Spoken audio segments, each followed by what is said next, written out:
Welcome to another video with the Jalloh family. Today we're going to be watching Australia Culture Shock. 10 weird things about life in Australia. He already looks like a good time. He looks like a good guy, and he's got a book on his shelf called Larrikin. So he just looks like a good Aussie bloke. Do you know what I mean? Yeah. Alright. Well, you see him here anyway. What's going on, guys? I'm Pete from Aussie English. Welcome to this episode today where I'm going to be talking about culture shock in Australia. Let's get into it.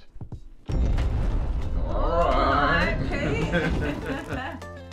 Aussie English. Alright, so I was recently chatting to my wife, trying to come up with a list of things that she had culture shock with when she came to Australia. So if you don't know, my wife is originally from Brazil. Hey Hakel, if you're watching. And so she came to Australia, and obviously Brazil is a different country, different culture. When she got to Australia, there were a bunch of different things that she found strange. So I made a list, and now let's go through 10 of those things, okay? And let me know in the comments below if you found them as well. All right. Number 1, cars are incredibly cheap secondhand in Australia. So cars in Australia are actually really expensive when they're new, especially if you get into luxury cars like Mercedes, BMW and Audi. In Australia, we used to have the Ford and Holden manufacturers here building the cars in Australia. They no longer do that. When they did that though, the government put tax on any cars that were luxury cars more than $60,000. And so you'll find that a lot of these cars, especially those from Europe, will be very expensive compared to other places in the world. She also found that second-hand cars were incredibly cheap. In Brazil, cars, whether new or second-hand, are apparently much more expensive, relatively speaking, than they are here. Is Brazil big? Yes. I always thought cars here were cheap because the country is so vast, it will be a challenge if we shared a car. Yeah. So I thought that they made it here because it's cheap here, because it kind of has to be, otherwise how are you going to live your life? But saying that, houses are not very cheap, and you need houses, so... Yeah, but you don't need to buy. You could rent. True. And renting... Is renting cheap? Compared to the UK, absolutely. Oh, yeah. For instance, when I bought my second-hand Ford Falcon, it was about 12 years old and it cost me $3,000. Yeah. When I bought my first Holden wagon, it cost me $2,500. So there you go. In Australia, cars, if they're second-hand, can be incredibly cheap. Number 2, cuts of meat. This is one that totally caught me by surprise. I had never thought about this, but the cuts of meat in Australia are very different from how they are in Brazil. One example was when I was looking up how to do Brazilian barbecues in Australia. I wanted to buy some meat and I wanted to try and do them authentically Brazil style, churrasco.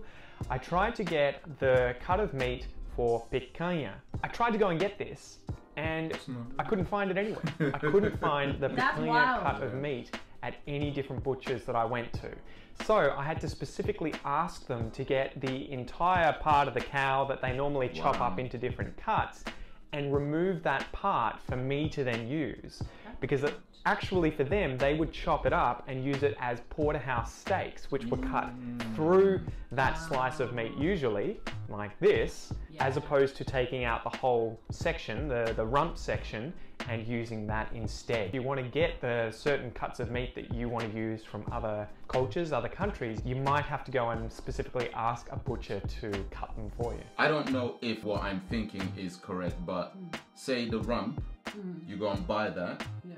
It's almost cheaper than when you go and buy like a porterhouse steak. Oh look, we're vegans. Yeah. So what the heck do we know, to be honest? It's a bit weird. It's almost like the cut determines the price sometimes. I don't know. Maybe help us out? Number 3, toilet paper. Toilet paper. So I was aware that toilet paper isn't a universal thing when I went to Southeast Asia for the first time. What? What? Yeah. He said toilet paper isn't a universal thing. It's not, no. It's a very westernized thing, toilet paper.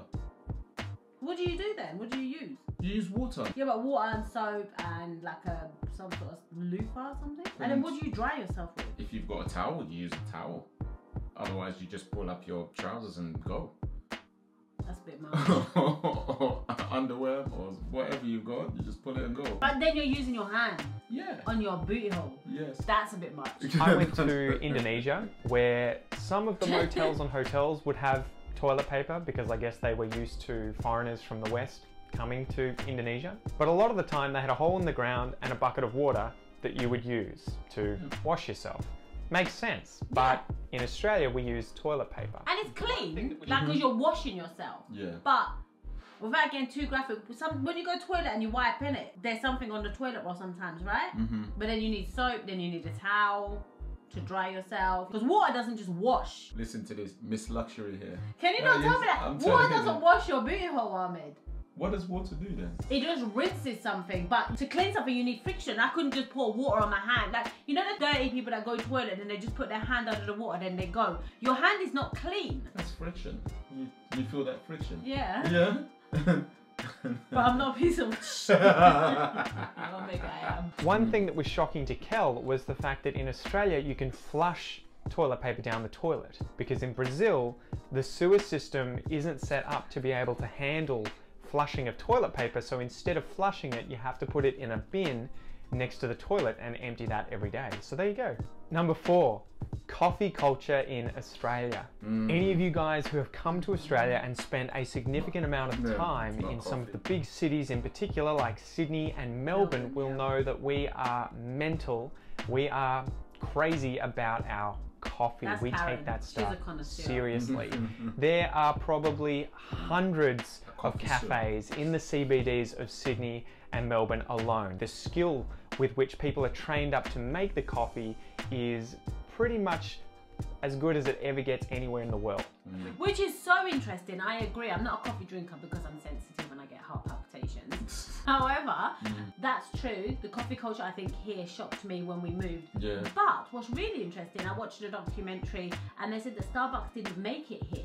So thinking about the big coffee culture, I haven't seen the big global brands here, which is interesting because then I suppose there's an argument to say that's not quality coffee and that's why it didn't make it here, because people actually know good coffee and maybe that's fake coffee and sugar, but they're actually making real coffee through like trained people rather than like... But I also think I get a sense that Australia really like that community feel. Yeah. Like I'm going down to my local coffee shop and you know the people who are making your coffee. I don't know how true that is, but that's what it feels like. But I wonder if that's the same in other places, because we're in Canberra and there's something unique. We should do a video like 10 interesting things we observed in Canberra, because I think, because we've only ever lived in Canberra, we can only compare it to London, we can't compare it to the whole of Australia. Yeah. But there's this real thing in Canberra where people will spend a lot of time trying to find a connection with somebody. So if you just start a new job, or if we go out for drinks and I'm introducing you to somebody, the first up to like 20 minutes of the conversation is them finding out what area you live. Are you north side, south side? Where do you work? Yeah. All of those things. Have you worked anywhere else? How long have you worked there? Because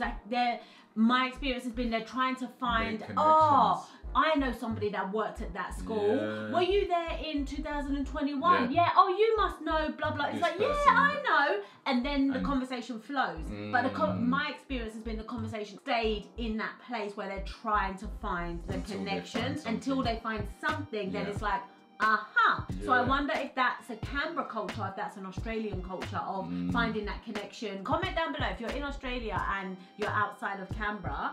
Is that how your community is as well? Is that you can get, and the artisanry that is used, the skill with which people are trained up to make the coffee is pretty much as good as it ever gets anywhere in the world. At least I'm told, right? I used to work in a cafe and that was one of the things they prided themselves most on, the quality of their coffee. So it may be a shock when you come to Australia that the coffee is very, very good. Not everywhere, but in a lot of places. Probably not very good if you go to Starbucks, because that's American style. Americans, they have their own way of doing coffee. And we have Number not 5, watched this. barbecues at camping grounds and at the beach. My favourite thing. So again, I grew up in Australia. I used to go brilliant. camping all the time, several times a year with my parents. We would go to I would say it was one of the things that really convinced me to actually want to come here. Really? When we came in 2015, well before that and in 2015, we went to the park and it was just amazing. They put a lot of time and effort into making nice spaces for people to actually just live. Like it's planned. Like there's a toilet that's close by. The barbecues, people take care of the things. So they'll wash it before they use it. They'll use it. They'll bring their stuff with them. They finish. They pack up. They take all their rubbish. They wash it. They clean it. Ready for the next person. And look, I'm not saying that happens everywhere. This is just our experience and what we've seen. But in general, that's been our observation, right? Yeah. No, it's brilliant. Places in the bush, you know, forests, national parks, places like Wilson's Promontory in Victoria. Every time you go to those places, there tend to be places where you can barbecue food, you can cook food. But pretty much every campsite you go to will have some kind of barbecue for you to cook food. And it's the same for a lot of beaches that have tourist spots where people come in large numbers and they want to have food. So there's barbecues everywhere. This was something that Kel found really strange, and it wasn't the cultural norm in Brazil for you to go to camping grounds or to beaches and find places to just barbecue your own food. That though, Burgess Park, I swear Burgess Park brought that in just before we moved. Yes. If you wanted to do that, you'd have to bring your own. BYO Barbie. In Australia, you don't have to. Number 6, and this is one that Brazilians always tell me whenever I meet them. Our second-hand culture in Australia is different from Brazil, probably elsewhere in the world as well. So what happens if I have a couch in my house that I don't want anymore? I don't just throw it out. Quite often what will be done is it'll be taken outside, put on the nature strip with some cardboard that says free. And so people know that if they see junk, or chairs, TVs, furniture, all that sort of stuff, if they see that in the nature strip, they know that it's free. Someone can take that. That it's free to a good home, that anyone can come and pick that up. I've done that before. I've taken stuff, like the pallets, and like upcycled things. This is good to know now. So when I see something on the nature strip that I'm interested in, yoink.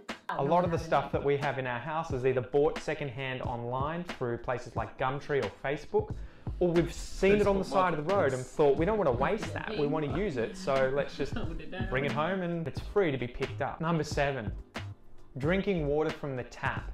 This was another one that shocked me quite a lot because it's something I take for granted, that the water in our water system that gets brought to our houses is drinkable. You can drink the water out of the shower, when you're having a bath, you can drink any of the water that comes out of the pipes. Do you know what's really funny? Sorry, it's really funny. When I was younger, my mum told me, yeah, you can drink water from the tap. We grew up, we used to call it council pop, didn't it? We grew up on council pop. But she told me you can't drink the water from the taps downstairs. I was told the same thing. But I wondered if my mum used to make that up because I used to wet the bed, so maybe she didn't want me sneaking a drink downstairs before I went to bed and then wet the bed. But then why would somebody tell me that as well? You went to bed? No, you didn't. Generally, right? Should be all good. That is not the case elsewhere in the world. Quite often when I was traveling in Southeast Asia, that would definitely not be something that foreigners like me should do, because we would quite often end up with sickness, end up on the toilet. That's like when we went to Dominican on our honeymoon and I was pregnant. Remember they kept saying, only drink bottled water. And then they kept like pointing at my belly, drink bottled water, and make sure it's sealed. Sickness, end up on the toilet, riding the porcelain throne for quite a few days with a digestive illness. That was something that really shocked me. Elsewhere in the world, you may not be able to drink out of the taps. I know that in Brazil, they quite often have purifiers for their water right next to their sinks in their kitchens. In Australia, you won't see those things. There may be purifiers on the taps themselves, or people may have some kind of equipment in the fridge, you know, a jug that purifies the water. But generally, anywhere in Australia that has flowing water that comes out of taps, it's fine to drink, unless it says otherwise. Number 8, and I'm totally guilty of this, leaving things unlocked. Quite often, I leave the doors unlocked in the house. I leave my car unlocked. It tends to be a very safe place. There's very little robbery, there's very little criminality taking place in Ocean Grove. Most places in Australia tend to be pretty safe, and you won't see things like massive locks on doors, grills protecting windows and doors, and people leaving their cars and their houses unlocked. But this was something that my wife Kel from Brazil found very strange, that you would just leave doors open, or you know, you would go to bed and have the gauze doors shut at night, which could just be opened to let air in. She would find that very strange that they would not be locked. And also that you wouldn't lock your door. Oh my God. I'm not here for that. I have a nighttime routine where I shut down the house. All the doors. I check the back door, I check the front door, I check all the windows, I check that the garage has been closed, I check that the cars in the garage have been locked. I check everything. You're finna come up in here and rob me.